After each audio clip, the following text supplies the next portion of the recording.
বলছেন, সম্মানিত শেখ, ভোটের সময় নির্বাচিত প্রার্থীর পক্ষ থেকে ভোটাধিকারের নিকট মানে ভোটারের নিকট টাকা প্রদান করা হয়, ওই টাকা গ্রহণ করা কোনো মুসলিমের জন্য জায়েজ?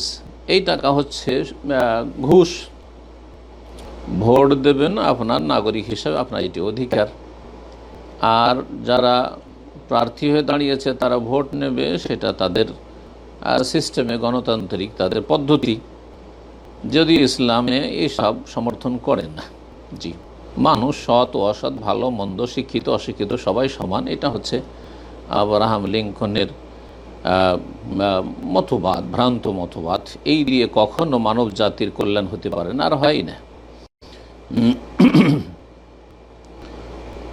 তারপরে ভোট দেবেন না সেটা ভিন্ন বিষয়। ভোট দেওয়ার যদি প্রয়োজনীয়তা থাকে, যে বেশি খারাপকে প্রতিহত করার জন্য, দমন করার জন্য, যাক আহওয়ানুল বালিয়াতাইন, যেটা হালকা মুসিবত সেটা বরণ করে নেওয়া, আর এই উদ্দেশ্যে যারা ভোট দেওয়ার কথা বলছেন, ভোট দেন। তো ভোট দেবেন আপনি স্বাধীনভাবে, কারো টাকা খেয়ে ভোট দেবেন না। টাকা খেয়ে ভোট দেবেন তো অযোগ্যকে ভোট দেবেন, আর যোগ্যকেও যদি ভোট দেন তো টাকা খেয়েও কেন দেবেন আপনি? সুতরাং এই পয়সা নেওয়া জায়েজ নয়। এই মর্মে আবু দাউদ, তিরমিজি, মুসনাদ আহমদ ইবনে মাজাহ হাদিস রয়েছে, লানাতুল্লাহি আলার রাশি ওয়াল মুরতাশি, আল্লাহর লানত রয়েছে ঘুষখোর, যে ঘুষ খায় এবং যে ঘুষ দেয়, উভয়ের ওপর।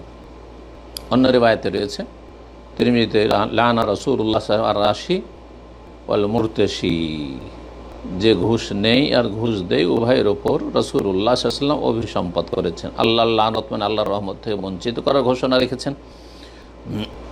আর রাসূলুল্লাহ সাল্লাল্লাহু আলাইহি ওয়াসাল্লাম মানে রাসূলুল্লাহ বদদোয়া দিয়েছেন, আল্লাহর রহমত থেকে বঞ্চিত হোক এই ঘুষখোরেরা। সেই ঘুষ ভোট নেওয়ার ক্ষেত্রে হোক, ভোট দেওয়ার ক্ষেত্রে হোক, অথবা সেটা কোনো কাজ করে দেওয়ার ক্ষেত্রে হোক, হককে বাতিল সাব্যস্ত করার জন্য বাতিলকে হক সাব্যস্ত করার, ইহকাকুল বাতিল ওয়া ইবতালুল হক, এই উদ্দেশ্যে যদি কাউকে কোনো পয়সা দেওয়া হয় বাতিলকে হক করার জন্য আর হককে বাতিল করার জন্য, তাহলে সেটা হচ্ছে ঘুষ। আর নিজের ন্যায্য অধিকার হাসিলের জন্য যদি দেওয়া হয়, নিরুপায় না দিলে আপনার কাজ হবে না। যেমন আজকাল জনগণকে অনেক ক্ষেত্রেই নিরুপায় দিতে হচ্ছে, না হলে তার কাজ করে দেবে না বা কাজ হবে না, সেটা ঘুষ নয় কিন্তু।